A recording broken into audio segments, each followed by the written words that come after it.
75% malt or grain, 25% malt, blended together and finished in a stout cask. So we sourced the stout cask from a very small little micro brewery very near to us, a family that we know, that our family and their family have been friends as well for generations, and it's called the Cotton Ball Brewery. So it's a very small little micro brewery. They do an incredible, really traditional dark stout, like, you know, like a Guinness or Murphy's type beer. And we take their beer and we put it in our casks for about a year, and then we empty out the beer and we put our whiskey into the stout cask for 6 months. So that's what gives it. So if you taste it, and if you nose it first, you'll get that biscuity, malty, stout background. So the malt comes through because of the grains that are used. So it's actually burnt barley is used to make Irish stout. So if you nose it, you'll get a very distinctive, full-bodied, malty, vanilla, roasted coffee. It's like roasted coffee beans, and that's from the burnt malt grain that's used to make the stout.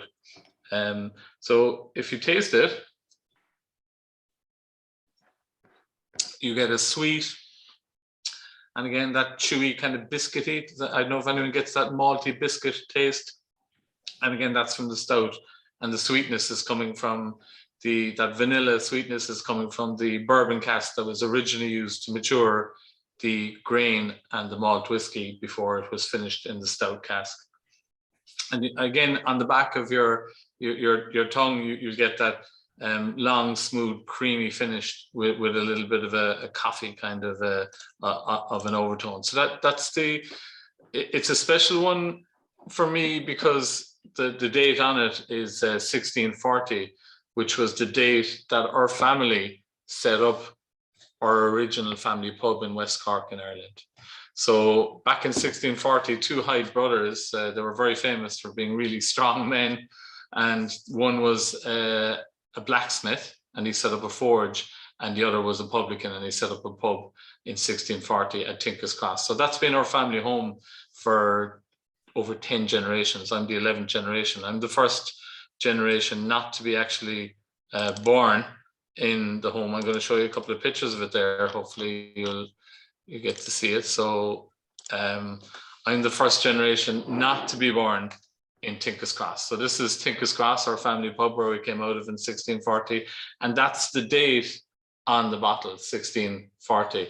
And that's what it commemorates, the HYDE number 8. So our family, as I said, everybody has been born here except me. I got to make it to a hospital, but all the generations before me lived and matured and sold whiskey from this pub. So I know it's a small little pub in West Cork, but if you see out the back there in the picture, that red roof, that was the original HYDE bonded warehouse. So that's where the whiskey would have been sourced from local distilleries like Allman's distilleries in West Cork, and the whiskey would have been put into casks and matured out the back of the pub. And when you came in for whiskey into the HYDE pub, they literally would tap the barrel and put a tap or a brass tap into it, and the whiskey was poured straight from the cask. And the HYDE pub was famous for a location for celebrating bowling. I don't know if you've ever heard of bowling, but it's a very famous pastime in Ireland where you throw a metal ball down the road. So for hundreds of years, people would bowl out to the HYDE pub and finish the bowling and drink till the early hours of the morning, really good whiskey and really good stout. As I said, the pub was famous for selling good whiskey, what you're tasting right now, the good stuff. And that's why we call this the heritage cask, because it's 1640, which is named after the date of the pub. So it's our family heritage. And the pub was famous for whiskey and stout. And that's why the combination of whiskey and stout and this whiskey that you're tasting is the perfect celebration of our family's history and heritage. And it was said that you'd never get old donkey in the HYDE pub. So old donkey is the term in Ireland and West Cork for the bad stuff, the stuff that kicks like a mule and gives you a headache. So we only sold the good stuff.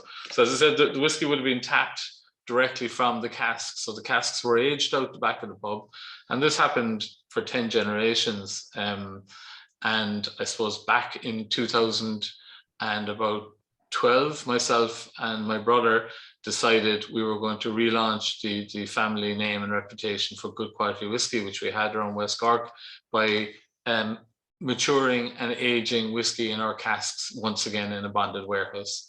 So we take a range of whiskies, single grain, malt, blended, single pot, peated, and we age them in our casks, as you can see here, in our bonded warehouse. So that's where you get all the flavor and the taste, as you'll see shortly in the whiskey. The whiskey, when it comes off the still, I'm sure you're aware of it, but many people aren't, looks like this. It actually is just like vodka.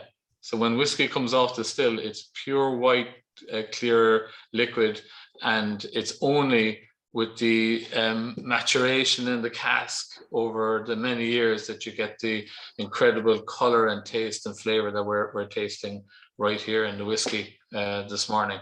So we have a very large range of whiskies at this stage built up in different casks, and it's my job, a tough job, I know, as Scott says to me, but I do have to taste the whiskies, not daily, but maybe every second day we're tasting some cask, just to make sure that the casks are behaving themselves and they're getting the right flavor and the profile.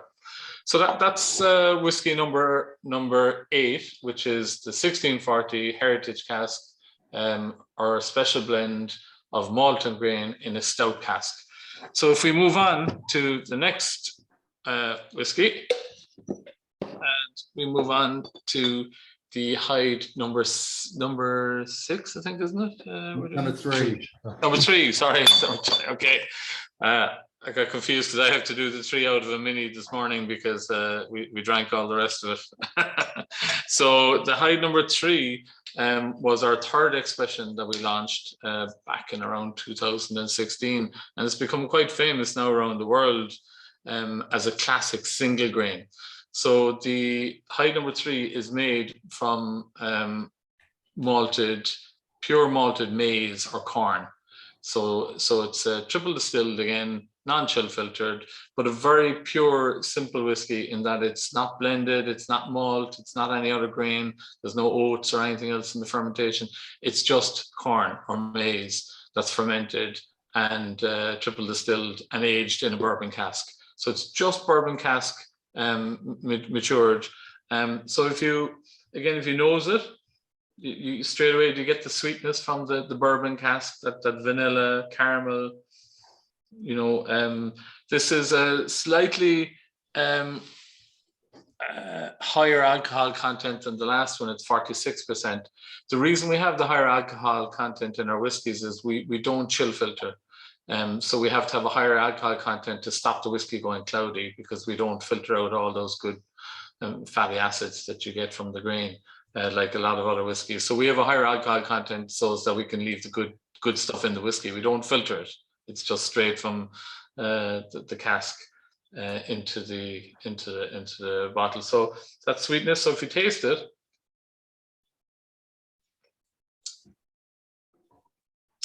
you get a little bit of pepperiness. I don't know if anyone's getting that little small bit of pepperiness, but again, that's coming through from the bourbon cask and the heavily charred cask that we use. So we heavily char. So if you look at the stave, so this is a stave here. We I don't know if you can see that, but we char the stave really heavily on the inside. So we flame char it, and before we put the whiskey into it.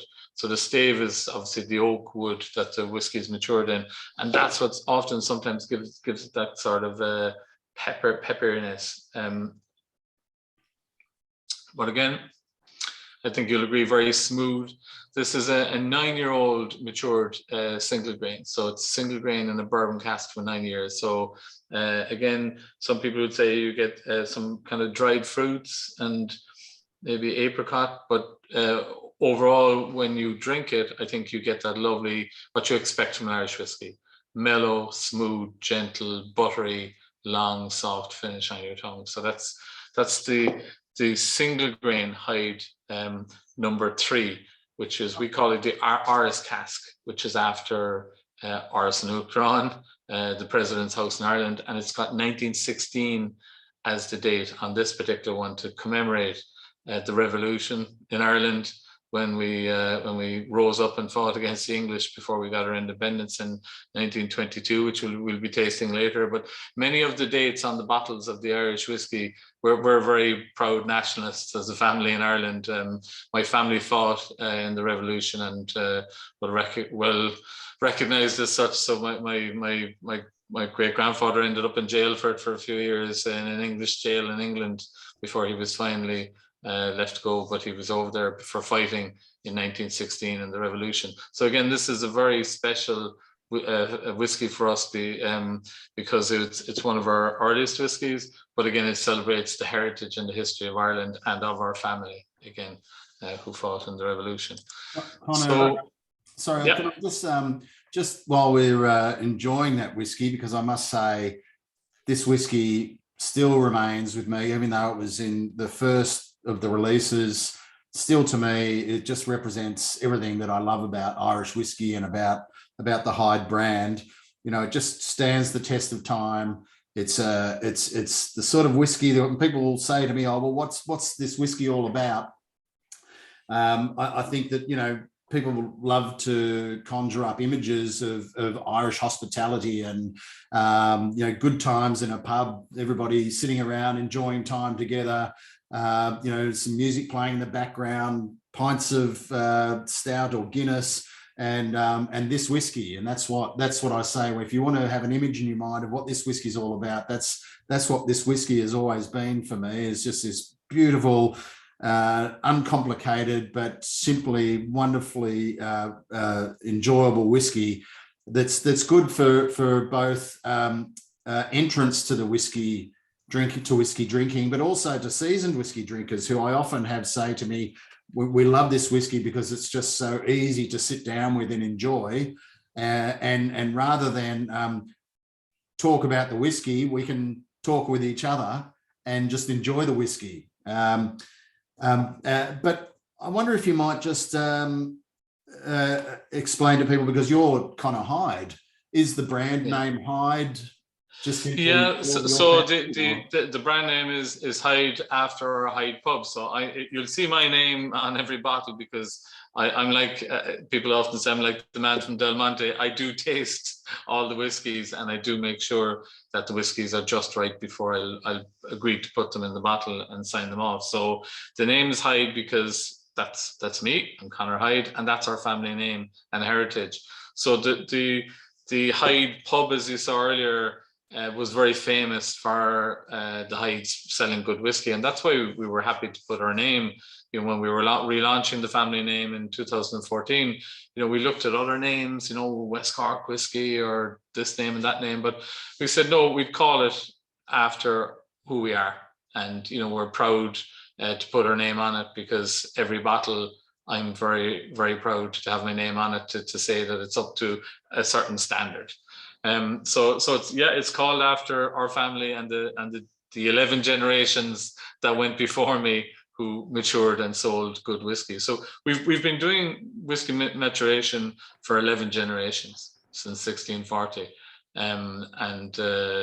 you know, that's we're very proud of that tradition, and that's what we're trying to maintain to this day. So I always want people, you know, when they have a HYDE favorite, when they taste it again in a year's time or whenever in a week's time, or that it's consistent, and the expression always delivers what they expect. And as Scott said there, the number 3, 1916, is a very simple whiskey. It's not a blend. It's not multi-cask, double cask, triple cask. It's a simple single grain cask. It's from one grain, and it's matured in one cask for 9 years, and we put it from the cask into the bottle. So it doesn't get simpler and more pure than the HYDE number 3, which again is one of my favorites because of its simplicity. We're going to move on now to something a little bit more complex, which is the HYDE number 6. And again, it's I know I keep saying it's one of my favorites, but this is definitely one of my favorites, the HYDE number 6, and it's one of the favorites of all the whiskey taste competitions around the world, because this whiskey has won more awards for us than any other whiskey in our range, the HYDE number 6. And the HYDE number 6 is it's got 1938 on the front of the bottle, which is the date that Douglas Hyde, the first president of Ireland, became inaugurated as the first president. And HYDE number 6 is a blend of 18-year-old single malt and 8-year-old single grain. So we take 75% 8-year-old single grain. So if you like, we take the number 3 at 75%, and we put in 18-year-old matured single malt at 25%, which has been matured in bourbon as well. So both of them, the single grain and the single malt, have been matured in a bourbon cask. But then we put them in for 9 months into a sherry cask. So we bring in an Oloroso sherry cask from southern Spain, from Jerez, and we blend and we marry the 2 grain and the malt whiskies in the sherry cask for 9 months. So this has won all the Oscars for whiskey around the world. We won the World Whiskies Award, Best Irish Whiskey, and we won the San Francisco. So if you nose it, you'll get a lovely floral, sweet honey, caramel, chocolate, mixed fruits, infused with some spices. In the end, you get that little spiciness in the top of your nose. And if you taste it, again, I think you'll see the difference between this and the simplicity of the last single grain. It's a wonderfully smooth, complex, creamy caramel, honey, apricot. I think if you like your apples, you'll taste a little bit of apple there as well. But again, the overall finish on your tongue is that long, silky sherry cask finish. And this, because of the 18-year-old single malt, is what makes it so special. There's 25% 18-year-old single malt. You can't get 18-year-old single malt anymore in Ireland. It's very, very difficult. And if you were to buy a bottle of 18-year-old single malt, you'd probably pay 250 euros for it. So it's really special. And when you blend it in with the grain, so the grain is like the canvas, and then you put in the 18-year-old single malt, and it releases that incredible flavor. This again is 46% alcohol, because we don't chill filter it. We don't add anything or take anything away. We just put it from the sherry cask into the bottle. So this is, I think you can smell and taste the difference in this straight away versus the 2 we've tasted so far, which is the stout coffee overtone, and then we had the simplicity of the 1916 single grain. But this is a very special blend, and it is our top seller, believe it or not, around the world, the HYDE number 6, because of its. All right. Yeah. Already got it. So Right. Connor, you mentioned, you've talked about the casks, and we've sort of moved into something that's got quite a special cask influence here, the Oloroso casks that you use. Yeah. Could you maybe just talk to us about the casks, how you find them, where you find them, how hard is it to find good casks? So as I said earlier, whiskey looks like vodka when it comes out of the still. It's just water. It looks like water, and it's not very drinkable, really. So you have to mature the whiskey for at least 3 years to be able to call it Irish whiskey. So if it's not in one of these wooden casks in Ireland for 3 years, you can't call it whiskey. But after 3 years, it's not even that great, So we'd always mature for at least minimum 5 years, all our whiskies. But we say the casks are what make the whiskey, because it's well proven that 80% of the final taste of the whiskey, it goes without saying, if it comes out looking like vodka and it ends up tasting like this, there's only one thing that has happened in between, and that's the wood. Our tagline in HYDE is it's all about the wood. because picking the right casks is what's going to give you that flavor and that taste. So when you put the whiskey into it, it looks like vodka. And when it comes out of it, it looks like what you're drinking right now. So the only difference is the interaction of the whiskey and the wood. The whiskey is flowing in and out of the wood. So it's really, really important to pick good wood, because, you know, I sometimes say the casks are like kids, you know, sometimes they're good, sometimes they're bold. And, you know, you have to be careful to put your whiskey in the right cask and the right wood. So before COVID especially, I traveled all over the world sourcing cask suppliers. So people I knew I could trust to give me vintage casks. So I went to places like Barbados, Kentucky in the States, Portugal, France, Spain, sourcing different casks, whether it be a port cask or a sherry cask or a bourbon cask or a wine cask or a rum cask. I think we're tasting a rum there later on. So I would have sourced the different casks from cooperages and from distilleries around the world that I know and trust, because we're putting our whiskey into the cask and we're completely relying on the cask to do a good job to make the whiskey taste what you're tasting today. And so you can get cheap casks out there. There's big distilleries, they just say, they ring up and they say, send me 1,000 casks. We don't. We buy the casks, 4 casks at a time on a pallet. So we hand pick the casks. So we don't get a big container load of casks. We often get casks coming into our warehouse and there's only 4 casks on it, empty, you know, and we put our whiskey into it. So sourcing the cask and tasting the cask on a regular basis is really important. And that's what I do. I spend lots of days in the warehouse. I love being in the warehouse because the smell of the whiskey in the air in the warehouse is incredible.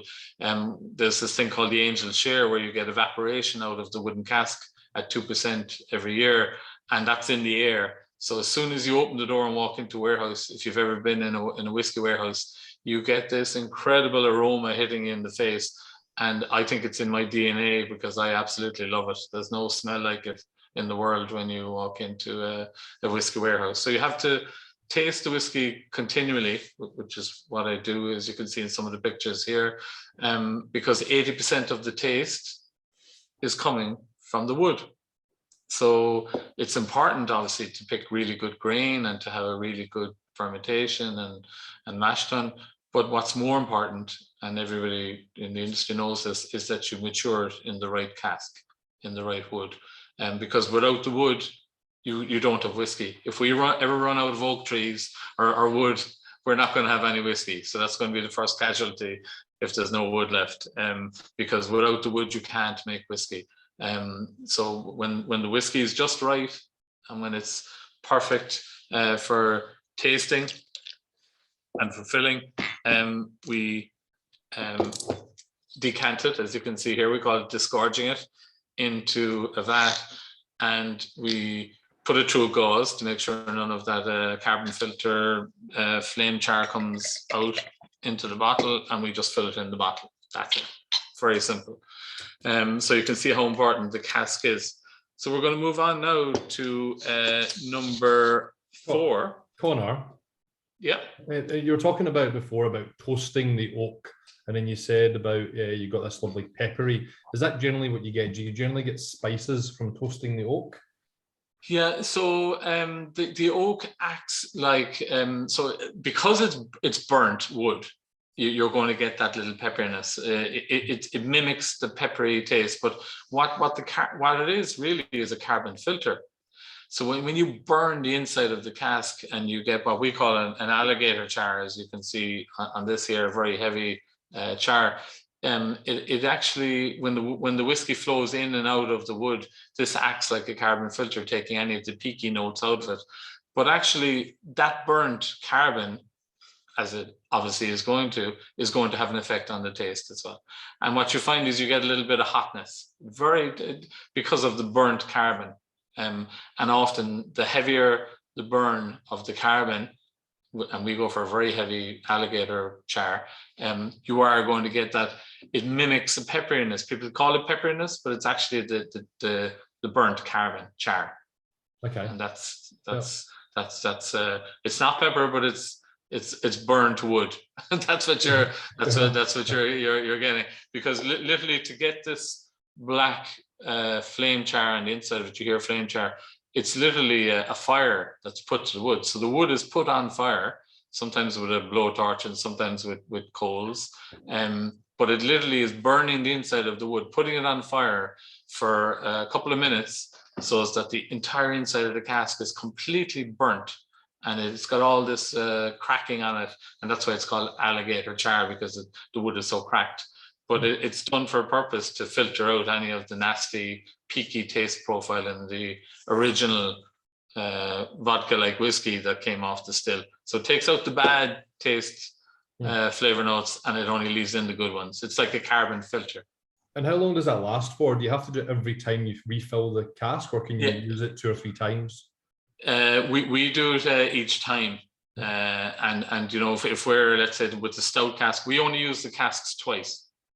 And that's another thing that we do at HYDE. We only use the cask twice. Casks, I suppose, bourbon casks are cheap. They're about 100 euros. The other casks, like the casks we're just going to taste here now, the rum cask, they're 800 euros for an empty rum cask from Barbados. Right. So for an empty cask with no whiskey in it, it's incredibly expensive if you want a good one. So bourbon casks are cheap and easy to get, because in America they can only use a cask once and they have to toss it. And that's why we get so many cheap bourbon casks. And that's why everybody generally matures their whiskey in bourbon casks, because they're cheap and easy to get from America. But the casks that we're going to taste here now are hard to get, because these are rum casks, which are held onto for a long time by people who mature rum, you know, in places like the Caribbean. So we get this from Mount Gay Distillery. This cask, it's a dark rum cask, and we import it from Barbados, and we put a single malt. So this is the HYDE number 4, which is 1922, which is the establishment of the Irish Free State. And we put a single malt, which is basically a fermented malted barley. So it's just pure 100% malted barley, which is fermented and distilled.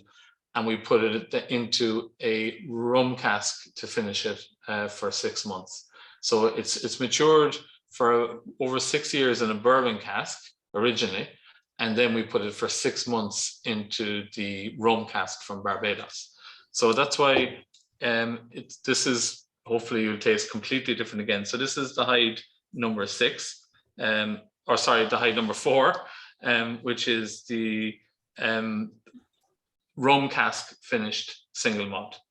So if you nose it, again, you should probably get some spices from the rum, some cinnamon, sultana, a little bit of caramelized, a bit like the maltiness you got originally in the HYDE number 8. So if you taste it,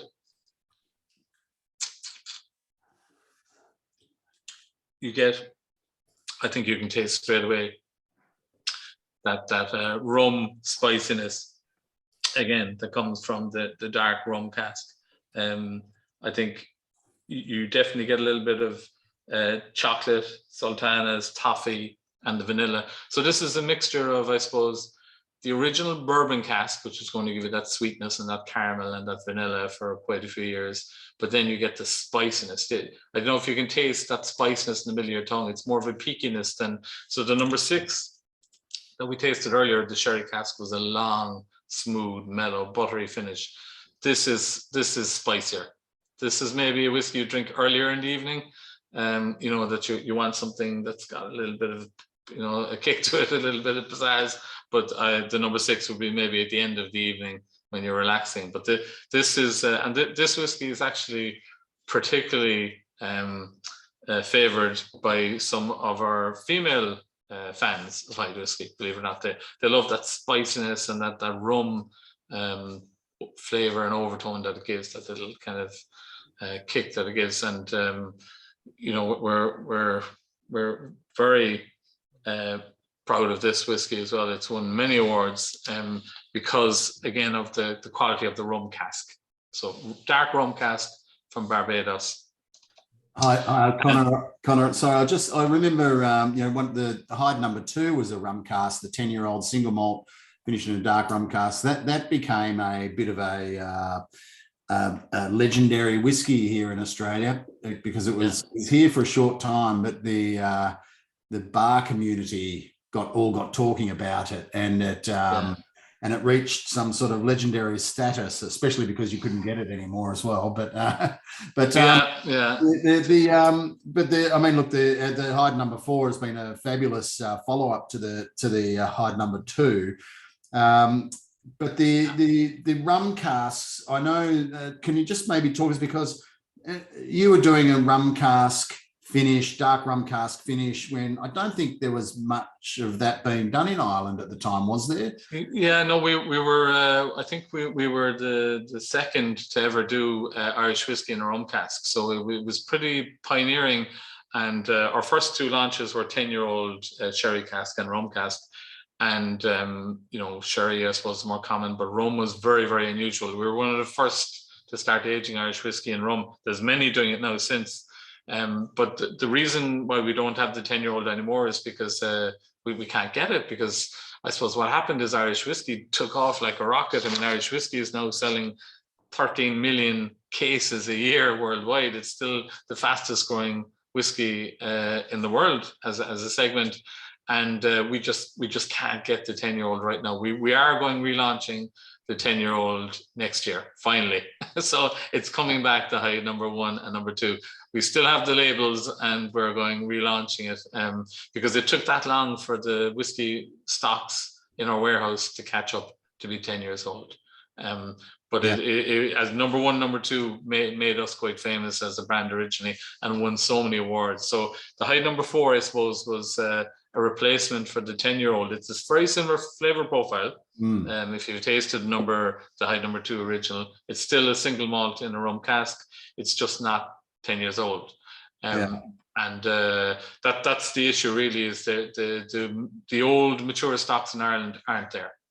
So that's why, Sorry, I was just sorry to interrupt. I was just going to say, with all these finishes and blends that you're doing, I guess there's two questions come from that, which people ask me. One is HYDE ever going to be a distillery? And the second is, where do you get your inspiration from in terms of what you decide to produce? When you decide, okay, I'd really love to work with rum barrels. Why do you choose rum? Where does that come from? Yeah. So I suppose the first question is, are we ever going to be a distillery? That is our long-term plan. We'd love, hopefully, to have a distillery once again near our home in West Cork, near Tinker's Cross, at some stage. But we're very proud to call ourselves bonders right now, and that's what our family was famous for. We never had a distillery in the family, but we always were famous for really good quality whiskey, and that's what we're doing right now. We're maturing whiskey in very innovative different casks, and that's why we have such a broad range. And it allows us to focus on what gives you 80% of the taste, which is the wood. So we're not distracted in many ways by the fermentation of the original liquid, as we call it, the juice. We're spending 80% of our time on what gives you 80% of the taste, which is the cask wood maturation and what happens with the wood. But we would love to have a distillery in time. But I can tell you there's no shortage of distilleries in Ireland. There's probably 80 distilleries now in Ireland, and there was 2 distilleries 20 years ago, or 3 really, 3 if you go north and south of the border. So there's a huge expansion and so there's no shortage of distilleries. But we would love to reverse into a distillery at some stage in the next couple of years, and it is in our plans. But right now we're doing what we do well, which is maturing really good whiskey in very innovative different casks and playing with the wood. And we're like librarians. That's the way we look at ourselves. We're taking the whiskey and we're putting it into different casks to give incredible flavor differences. And that's where we're winning all the awards. We're winning more awards than most distilleries. And you'd be asking, a lot of distilleries are scratching their head and saying, how are they doing that? It's because we're focusing on the wood. And that's why we're winning all the independent blind tasting awards. When it comes to picking the casks, we often get in one cask. And I would have about at least 20 different casks at the moment, different casks from around the world with whiskey in it. So what we do is we play with casks behind the scenes, and then when one of those comes through as having an incredible flavor profile, we say, okay, let's launch that. Let's put that out. Let's give that to everybody. But I would have all sorts of casks. I have cider casks. I have tequila casks. I have schnapps casks. I have wine casks from all over the world, and they're all in the warehouse, and I love tasting them. They're just it's like a Willy Wonka's factory of whiskey. What's going on in our warehouse, and that's what we do. We do one cask first, and we see how that behaves, because you can't, it's an organic process. As you can see here, what happens is the whiskey is flowing in and out of the wood. That's what gives it the color and the flavor. So during the day when it warms up, the whiskey goes out, and at nighttime when it gets cold, the whiskey goes back in. So it's like a sponge. It's going in and out of the wood. So every single day, the whiskey goes in and out of this stave that you see here, in and out, in and out. And it's that interaction of the whiskey going in and out like a sponge, in and out, the contraction and the expansion. That's what gives you this incredible, what you're tasting right now, the color, the flavor. There's a chemical reaction going on between the liquid and the wood. So the liquid is interacting, going through the carbon filter, going through the oak and going in and out. And that's and as it's doing that, it's picking up and interacting with the wood at a molecular level, which gives you all sorts of flavors that you're tasting in the whiskey. So we have to be very careful with the wood we use. So we pick staves that would have been matured for years before they would have been turned into casks for some of our casks that we use for the whiskey. But there's only 3 casks from every tree. So it takes about 80 years to grow an oak tree, and you only get 3 casks from it. But obviously it's a sustainable industry because the oak trees are being planted constantly. But you only get 3 wooden casks from a tree. And the amazing thing is that the casks are made now the same way they were made by the Romans. There's no glue, there's no chemicals, there's nothing. It's just wood and metal hoops. No nails, no glue, nothing artificial. And that's so it's a very, very traditional process. So that's the HYDE number 4. I think if we move on to the HYDE number 7 next, 1893, which is the year that Douglas Hyde set up the Cumran na Gaeilge, which is the Irish language revival in Ireland. And the HYDE number 7 again is a single malt, and this single malt is matured from day 1 in a sherry cask. So we don't put it into those cheaper bourbon casks that we get from Kentucky in the States. We put it into an Oloroso sherry cask for at least 6 years. And this cask is a very expensive cask because it's from the south of Spain, and it's a Solero sherry cask. So they're very hard to get. These are vintage casks. These casks would be 20, 30 years old. They would have had sherry in them for decades before we take the empty cask. And as soon as the whiskey comes off the still that you saw earlier, the clear whiskey liquid, we put it straight into a sherry cask. So this doesn't go into a bourbon cask. It goes straight into a sherry cask for at least 6 years. So if you smell it, so this is the HYDE number 7, you get delightful notes again of peaches. You get that maltiness from the barley, a little bit of citrus and chocolate, lemon, banana, some spices again. So it's your classic sherry cask influence. And if you taste it, again, I think you have that, what I describe as like Manuka honey.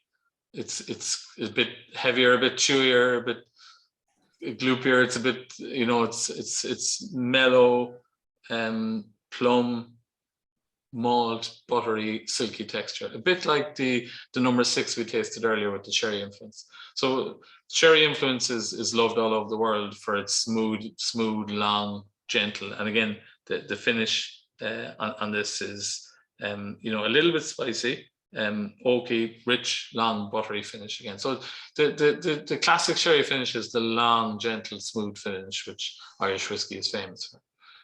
So that's the number 7, which is a single malt in a sherry cask from Oloroso. All of our bottles, Sorry, go on. All of the bottles, as you can see, have a unique number and date, the date we numbered them and bottled them on it. So we can trace that back to the cask.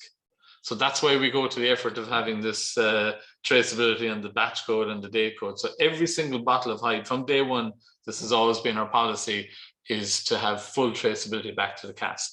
So I can tell you, you know, if you show me the number, I can go back and check our records and I can tell you what cask that came out of, where we bought the cask, who coopered it, where it came from originally. And that's the detail that we go into with the transparency and the provenance of our casks. So that's why we, as I said earlier, we've won for all the whiskies you've tasted, have all won awards, some of them more than others, but some of those there, the San Francisco and the World Whiskey Awards, are just like winning the Oscars. We're incredibly proud of having achieved that. We're in many countries, including Australia now, all over the world. So we're probably in 50 different countries. But we also are sustainability approved. So we're very much into being very sustainable business at the moment. So we do this thing called Origin Green, which means that we strive on a daily basis to achieve, you know, circular economy and sustainability, and we try and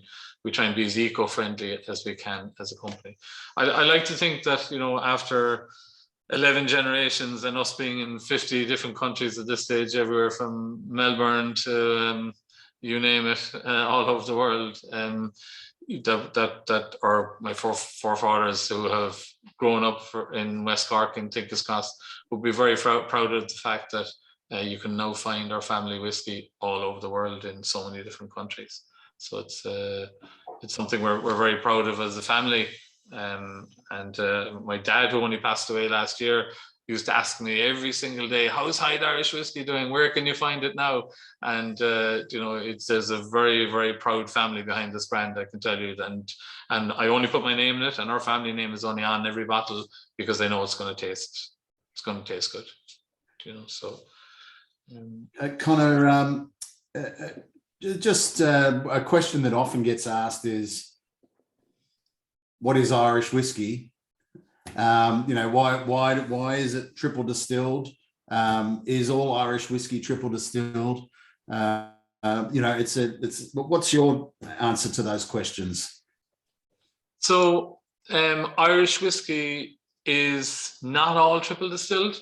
Some of it is double distilled. So it depends on the setup of the distillery where the whiskey is made. So some distilleries, like Cooley, for instance, would have a double distillation process, but generally all the new distilleries that are setting up, they all tend to be putting in triple distillation. So, you know, what double is just you've 2 pot stills, you know, 3 is triple distills, you've 3 stages of. So the more you distill it, I suppose the smoother sometimes it gets. But having said that, you know, some of our original number 1 and number 2 were double distilled, and they were out of Cooley originally. And sometimes double distilled can have a different flavor profile because you're not doing that extra distillation stage to take some of the fatty acids out of it. So I'm a fan of both single and double, and you can get both. Like you can in Scotland, you can get double and triple distilled in Scotland as well.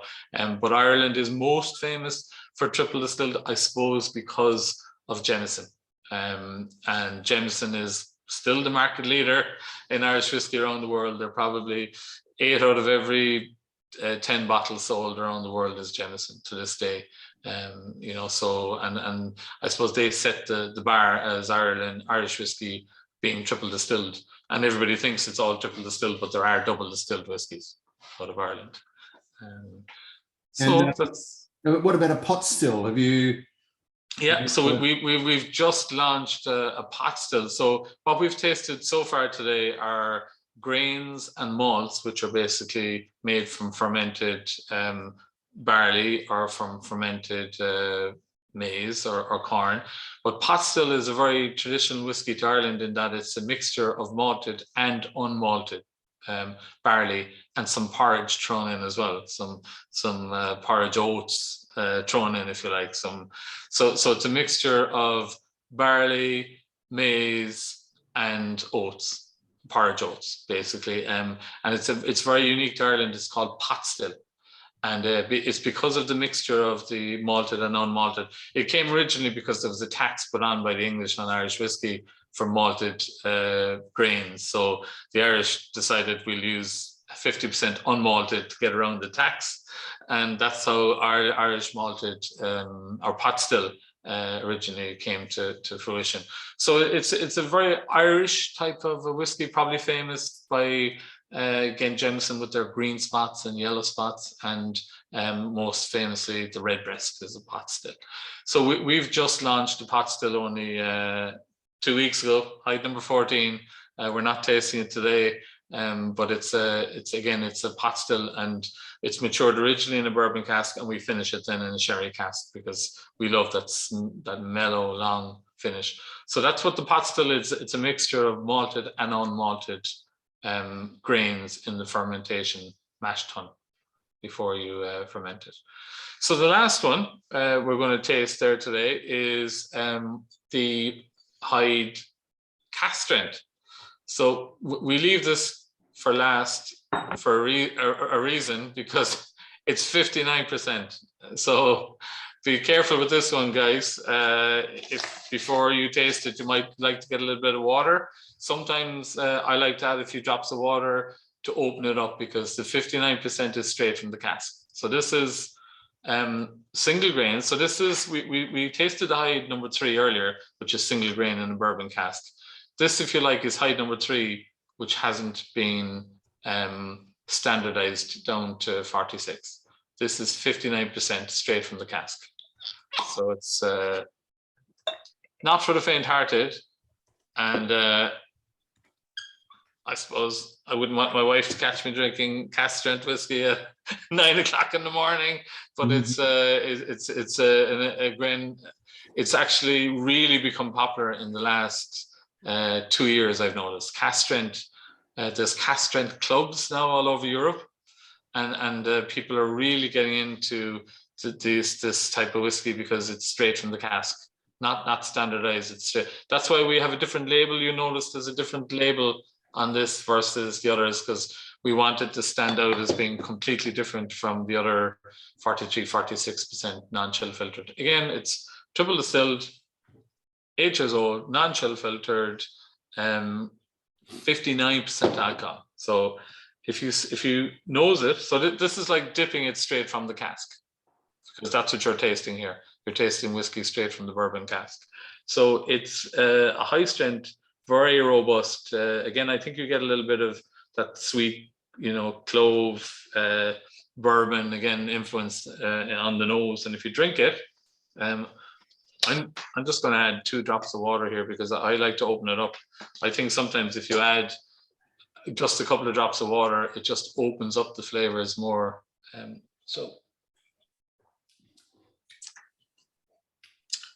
So you definitely get the pepper in it. Pepper, I think from that, are people getting that? It's really, really peppery.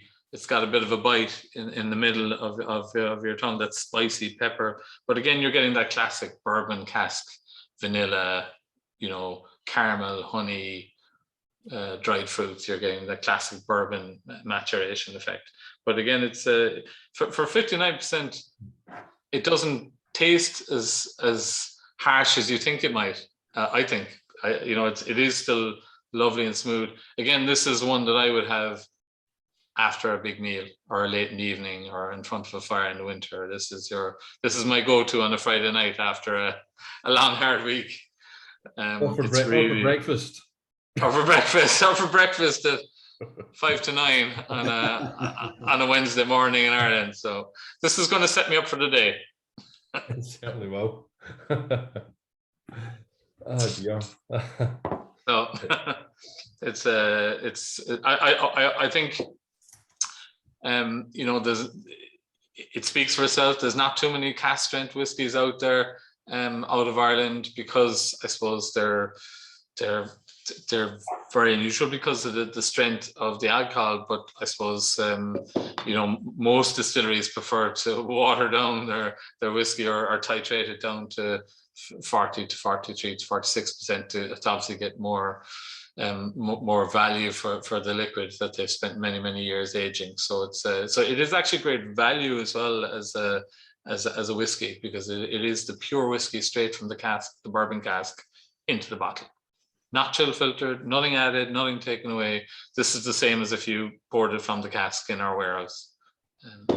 So that's the single grain 8-year-old cask strength. So that's it's been very popular amongst cask strength whiskey drinkers, Connor, for all those reasons. I mean, it does not drink like it's 59%. It's a very good whiskey. You know, it's great. You know, it's fantastic value, and there's a lot going on that is really unusual. I mean, and don't, you know, in a good way. I've had this bizarrely don't ask me why, but at gin events, and there's been some people saying, "Oh, is that a barrel-aged gin?" Because they just found it was so beautifully floral, and you know, and so, you know, sort of light almost as a cask strength whiskey. They couldn't believe that it was a 59% whiskey.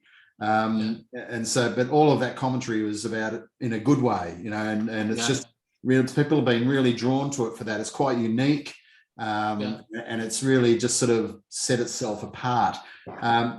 All of these whiskies, Connor, I think, and one of the things I've always found with the HYDE range, there's something for everyone. You know, it's not like there's, you know, well, this is only for serious whiskey drinkers, or we're only looking for the, you know, people who know nothing and just want to have shots at the bar. How do you decide who your target audience is, or what, you know? Well, I suppose we have a broad range of 14 different whiskies at this stage in HYDE, and to most distilleries that would be madness, because they can't get the efficiencies of volume. And distilleries want to have 2 or 3 big whiskey sellers, you know, and they want to pump out the volume, and they want to get the money in to pay for the €5 million investment in the distillery. But because we don't have a distillery, we want just really good whiskey taste. So we focus just on playing with the 80% flavor that comes from the wood, and that's what our complete focus is. So we're, as I said, we're like librarians of wood, and we can innovate and play around with it, you know, on a daily basis, and that's what our focus is going to be in the short and medium term. Do you have a favorite? Yeah, I think, is that like asking if you got a favorite child? yeah, I think my favorite is I still think it's HYDE number 6. Just because, not just because it's won every award out there all over the world, but because it's just very complex because of the 18-year-old single malt that's in it with the 8-year-old single grain. So it's got everything. It's got the sherry influence, it's got the maturation, the complexity, and it's my go-to. So if I ever want to give a bottle to a family friend or whatever, because it's hard to pick when you've 14 different whiskies, I generally reach for number 6, and you know, I give them, because I know that's going to blow their taste buds. They're going to go, wow, that's a great whiskey. And so we're very proud, as I said, of having our name on these whiskies. We're around now, you know, over a decade, I suppose, having relaunched the brand, but as a family, we're doing this since 1640, you know, and we have the heritage and the tradition and the records going back, and I've all the heirlooms there, all the casks and all the taps, and so. Connor, I know perhaps one day a distillery. I mean, I think there's a wonderful future just in being a bonder. I think it's a wonderful, honourable pursuit that allows you great creativity in a market where you're not constrained by having to just focus on those 2 or 3 SKUs to pump out the volume. Have you got any casks that you think, you don't have to tell us, but is there something that you think, oh, this is, my new passion project is in this type of wood? We're certainly sticking to the classic oak wood at the moment. We have played around with things like cherry and chestnut and stuff, but I'm not happy with what's happening with the whiskey. So I have to say we're a little bit traditionalist in that way. We're going to stick with the white oak, whether it be French or American white oak. But within that, we're playing with lots of different casks at the moment. I can tell you some of my favorite at the moment. There's an incredible cider cask, and we've some incredible wine casks going on at the moment. So we've just done a wine cask for Greece. So I'm doing a tasting tomorrow with a Greek red wine cask. We're the first Irish whiskey ever to finish in a red Greek cask, and that's an incredible cask. So what we're doing a lot of at the moment, believe it or not, is single casks. So we're getting a lot of countries and clubs and distributors around the world are asking us to just take one cask and put our whiskey into it for 6, 9, 12 months, and they just get 350 bottles from the cask. So we're doing a lot of single casks at the moment, and I'm having loads of fun doing that because you get to focus just on one cask, and it's a single cask, single malt, and because of the small scale, you can do a lot of those, and you can do a lot of playing around. As I said, that you couldn't do in a big distillery because you'd get fired for wasting time. They'd say, "What are you doing down there in the warehouse? We need you to pump out volume." Whereas we're having fun playing with the wood and the casks. So Madeira is another one. I know it's a bit traditional, but that's coming through very strongly as something that may be launched next year, a Madeira cask. And there's a couple of wine casks I think we might put out. So any Australian casks in the warehouse there? Not yet, but we'd love to do one. So what we tend to do is we import the casks, 4 casks, empty casks, on a pallet from the country, and we play around with them until we get the right finish from the casks. So I would love to do an Australian cask. If we could get a good Australian empty pallet of 4 casks up and play around with them and see what happens. And we'd love to do that. And that's unique. Then that's a bespoke cask, just that no one else will have or taste anywhere. So. Yeah. Has anyone got any suggestions? Who's on tonight? And if there was an Australian cask being done, has anyone got a suggestion about what type of cask that should be? Giriffe. Shiraz. Yeah. Shiraz. Yes. Yeah. I'm gonna go Pinot. I'd quite like to see maybe a Pinot because of the nice soft spirit that you're using would go nice with that, I think. Yeah, we have a French Pinot at the moment, which I didn't think was going to be as successful as it is, and I thought it was going to be a release only for a year. It's the HYDE number 5, which we haven't tasted today, but it keeps on being ordered by the French and Germans, and because sometimes I always think that'll die away. You won't, people have tasted it, but it's one of our top sellers, and it's a Pinot Noir cask from Burgundy in near Dijon in France. So we bring in the casks from a lovely little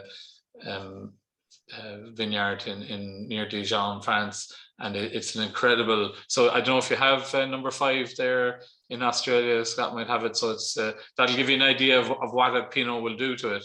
But it is a great match, the Pinot Noir the heavy red wine influence on the single grain. So it's a single grain finished in a Burgundy cask.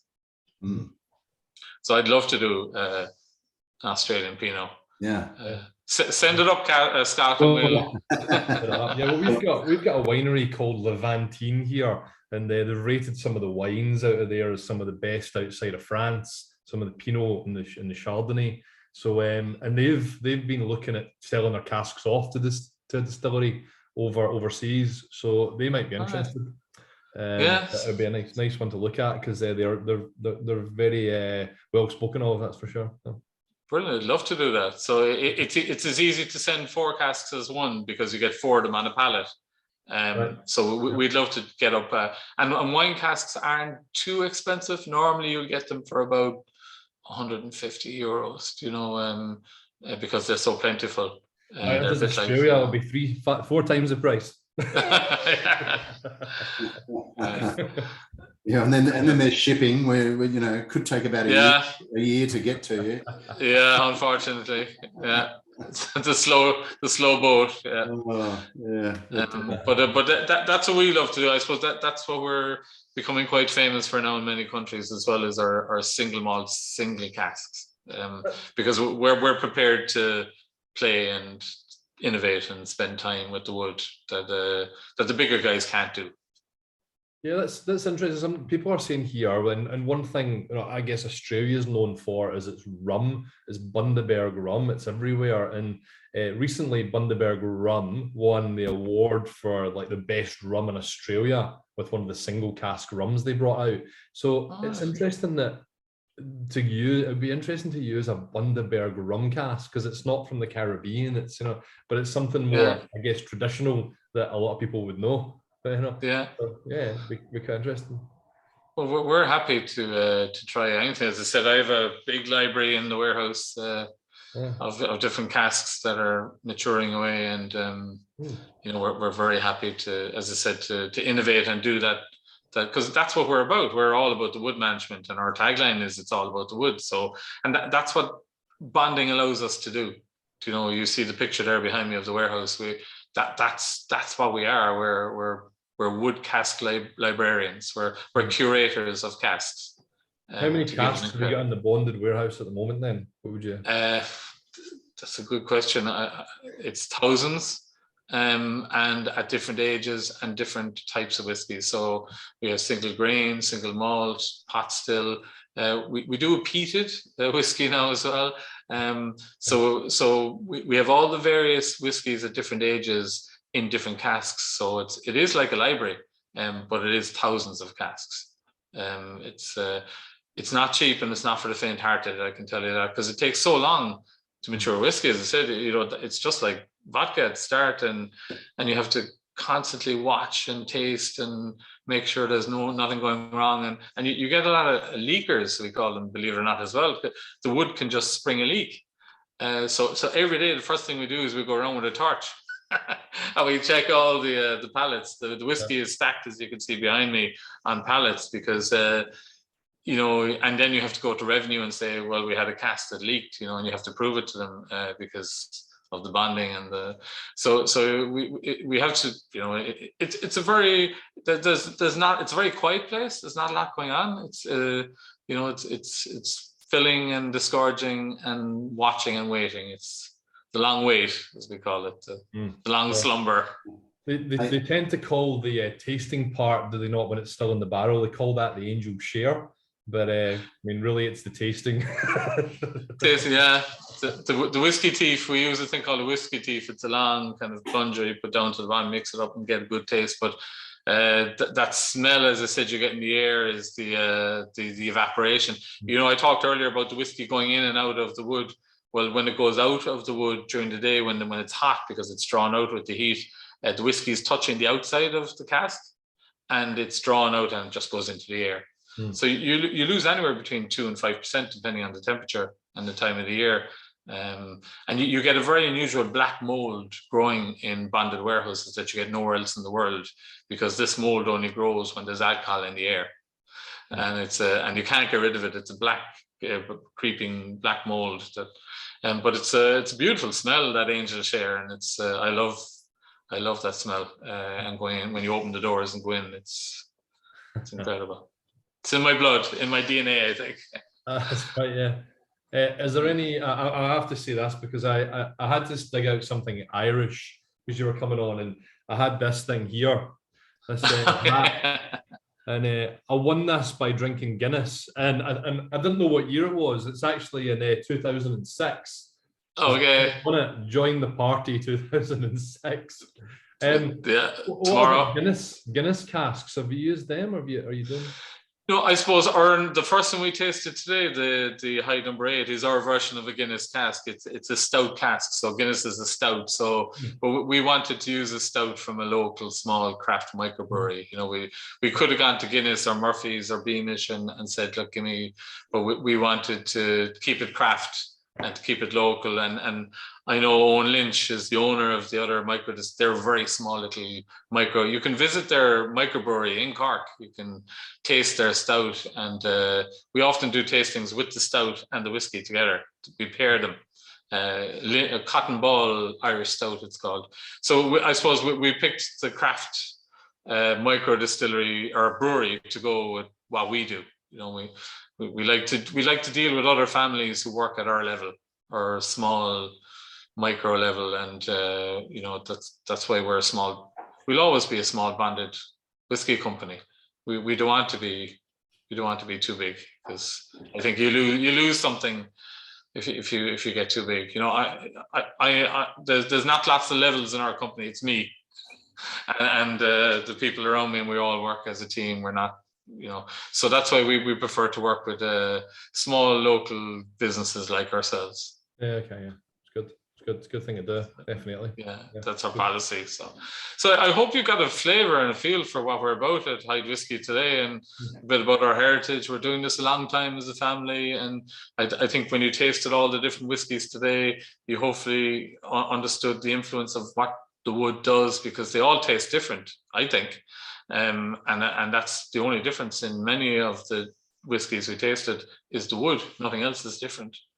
You know, it's some of them it's the same original malt, but it's a different wood finish. You know, and so we're hopefully you've gotten you know, to know us a little bit better, and you can see how passionate we are about the wood management, and I'm delighted and very proud of the fact we are so far away from home down in Australia. And again, you know, sincere thanks to Scott for doing such an incredible job for us, as Craig is saying, but Scott in particular, over the last 10 years, he's made us famous in Australia that we never could have hoped for without somebody being a brand ambassador like Scott on the ground, you know, because it's too far away for us to get to on a regular basis. So you need to have a partner like Scott to make yourself famous. Have you been out here before? I've never been to Australia. No. And it's, I was going to go with Scott. I was talking to Scott before COVID. We were having lots of discussions about me doing a tour, because it's on my bucket list. I have to get to Australia. It's just one of those things I want to do. And I want to go down and do some events and tastings. And I think hopefully we can start arranging it now that things are opening up again, because COVID is nearly gone here in Ireland. It's back to normal. Everything is gone, no masks, nothing. We're completely the way it was before. And hopefully the rest of the world will get like that soon. And I'd love to get down to Australia. I'd love to spend a month down there traveling around, so, if I'm allowed, by my wife and kids. Just come in the summer, don't come in the winter. Yeah. We'd love to see you down here, Connor. And I've got to say thank you so much for giving up your time this morning. It's always difficult with the hosting people from the other side of the world, because we're just this time difference, and but we appreciate not only your time but the fact that you've joined in having a whiskey with us as well. Delighted to. Yeah, I don't need much arm twisting to have a good whiskey, but I probably have rosy cheeks now, and I'm all set for the day, people. But what better way for us to set ourselves up for St. Patrick's Day tomorrow. I know it's not all about drinking whiskey, but we can make it that. Well, all I can say is happy St. Patrick's Day to everybody in Schleinte from Ireland, and the old green sod, as they say. And you know, thank you for taking the time to join me to have a whiskey with me today. I appreciate it. Slanger. Thanks, Con. Thanks, Slanger. If anybody wants to stay on, Connor's going to go, and we thank him for his time. And if anybody wants to stay on though and ask us some questions, maybe Scott some questions, you're welcome to stay on. But we'll say goodbye to Connor. I think he's got to run off a meeting now. Unfortunately, man to get hold of. So again, thank you very much. Have a wonderful day. Thank you, and best of luck, everybody. Tomorrow, have a good day. Enjoy the St. Patrick's Day, and thank you for listening. Talk to you soon. Bye bye. Thank you. Yeah. Thanks. Thanks everybody. If you want to stay on and ask some questions, you can use the chat, or you can just you can finish up there. But thank you very much for tonight. I just see there someone saying Irish whiskey might be underrated. That's a really good question or just statement, either or. I mean, you know, once upon a time, before there were so many other whiskies prevalent in the world, Irish whiskey was seen as the gold standard. And although, you know, probably most of you know the history of whiskey, or the history that we know anyway, but you know, up until the great temperance movements and famines, and you know, all the things that struck the Irish whiskey industry. You know, Irish whiskey was what the royals drank, what all the wealthy people drank. It was seen as the gold standard. So you know, everybody just sort of, a lot of people just assume that, you know, other whiskies have always been, you know, the prevalent whiskey, but once upon a time it was very different. And up until the 1980s, there was only 2 distilleries left in Ireland. So, and because they were non-competitive, they were basically owned by the same company for a very long time. Also, they had zero interest in growing the Irish whiskey category.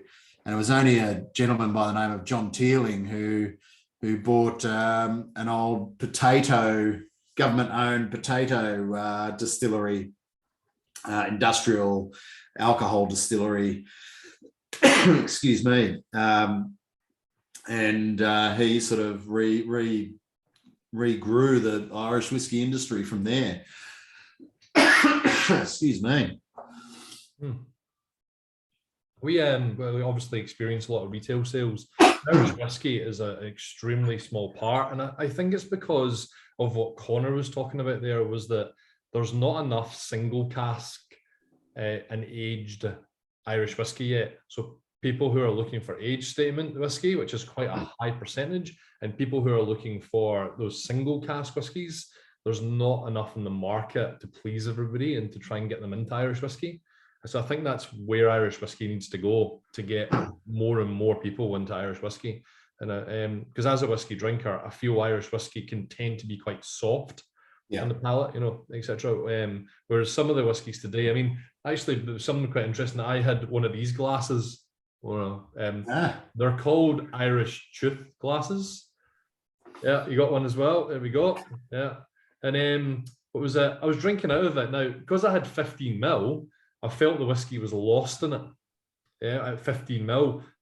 I mean, a general pour would be around 45 to 60 ml if I was pouring a whiskey at home, particularly of something like the HYDE No. 3. You know, something really delicious, easy drinking, so it's really nice, and you want a fair bit of it in the glass. I had to swap over to a Glencairn glass in the middle of it because some of the ones I wasn't getting enough from the whiskey in this glass. You know, so, and I guess again, it's all about, you know, it's, you know, bigger pours of it, etc. would fit in a glass like this. But Irish whiskey to me tends to be a little softer, you know, but more flavoursome. So it's a soft note on the nose and soft note on the palate, but it tends to then does bring more flavour. You know, you can pick out the flavours in it, which is quite interesting. You know, so yeah, it's. But I think they need that single cask. I think they need to be Some of them need to be moving away. So we're certainly now going to pressure Scott. It'd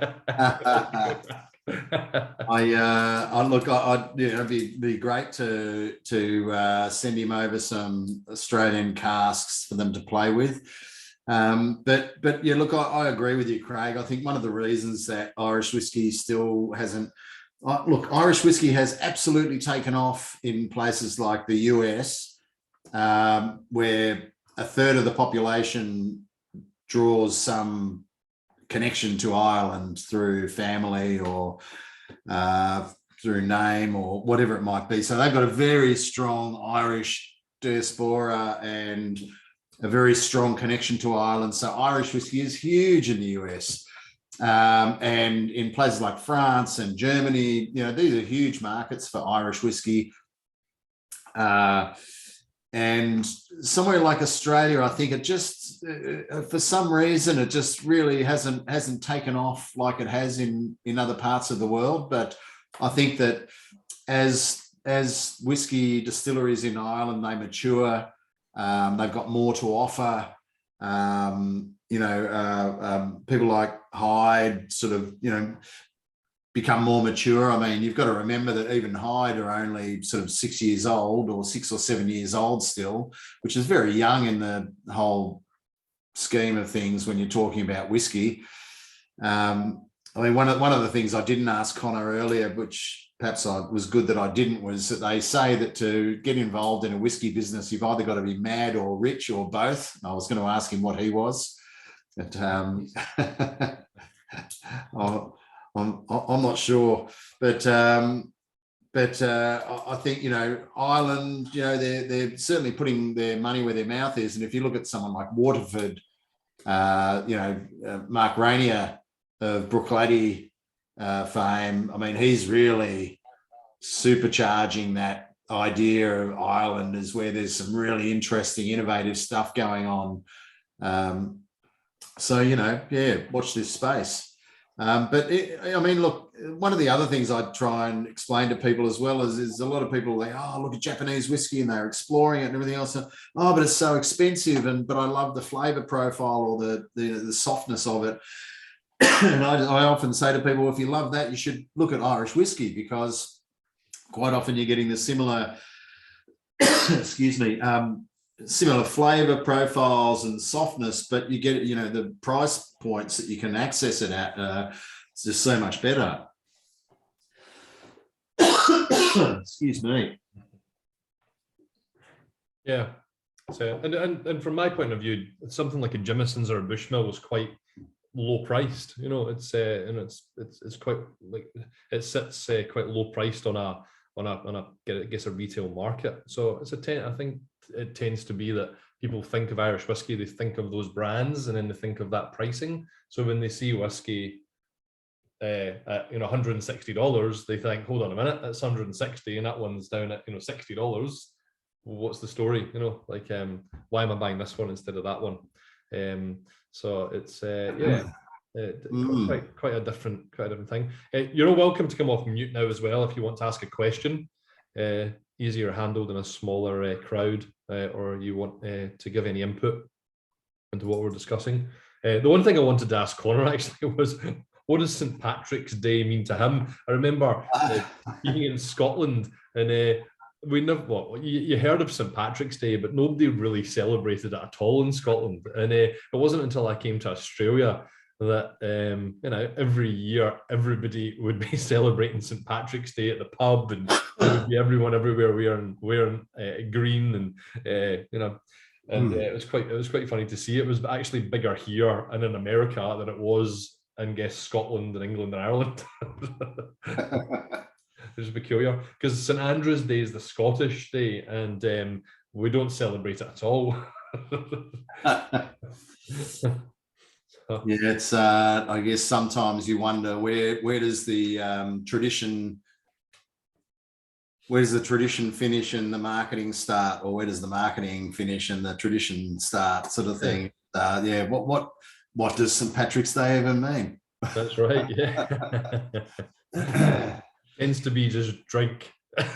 Yeah, I think you'll find Guinness a great supporters of St. Patrick's Day. Yeah. Yeah. There's a lot of Guinness sold on St. Patrick's Day. There is, that's right. I remember I had this hat on, and I actually remember it's obviously in 2006. I had to drink X amount of pots of Guinness to win this hat and a cloak.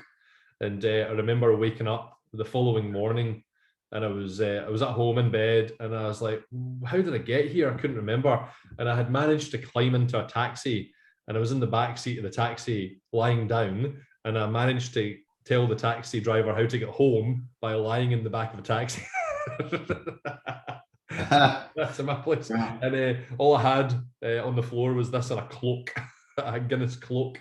I don't even know why I found it. I was going through some stuff tonight, and it was like, oh, it's an Irish hat. It reminds me of St. Patrick's Day.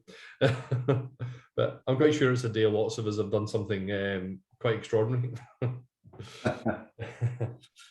Yeah, it's as long as you didn't wake up cuddling the hat, Craig. That's right. Yeah, that's right.